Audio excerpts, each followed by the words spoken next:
আজকে যে তাকমা বাজারে যে জয়নিং সভা, এই জয়নিং সভায় নবাগতদের জানাই আমার আন্তরিক প্রীতি ও শুভেচ্ছা।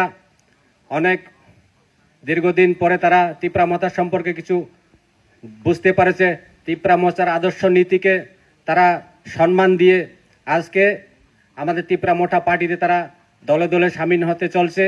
আজকে এই তাকমা বাজারে জয়নিং সভাতে 136 পরিবারের 379 ভোট আমাদের মধ্যে তিপ্রা সিপিএম এবং বিজেপি ছেড়ে তিপ্রা মতা পার্টিতে মহারাজার আদর্শ নীতিকে সম্মান দিয়ে তারা আমাদের তিপ্রা মতা পার্টিতে সামিল হচ্ছে। তাদেরকে আমার অসংখ্য ধন্যবাদ।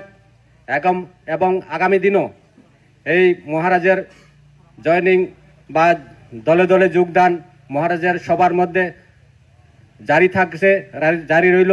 আরও আমাদের কাছে অনেক খবর আছে, অনেক লোক আমাদের তিপ্রা মথা পার্টিতে সামিল হওয়ার ইচ্ছা, তারা আমাদের মধ্যে আমাদের দলে এসে সামিল হওয়ার জন্য তারা অনেক চেষ্টা চালাচ্ছে। তাদের সাথে আমরাও যোগ জিজ্ঞাসা চালাচ্ছি, কথাবার্তা বলছি।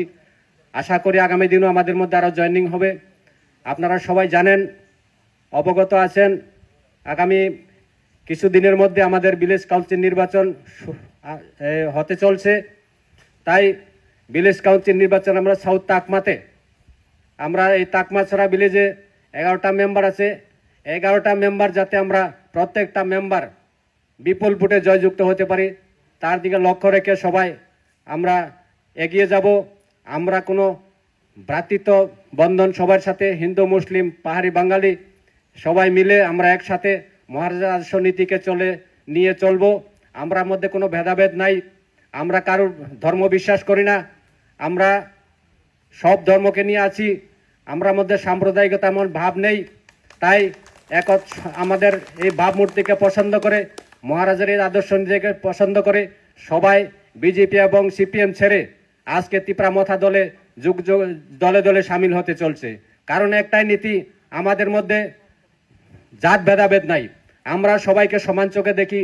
আজকে আমরা একটা কথা বলতে ভুলে গেছি আমি, আজকে এখানে আমাদের মাইনরিটি না, শুধু বাঙালি সম্প্রদায়ের যারা হিন্দু সম্প্রদায়ের লোকও অনেক আমাদের সামনে আছেন, তারাও আপনার তিপ্রা মথা পার্টিতে জয়েন হতে এসেছে।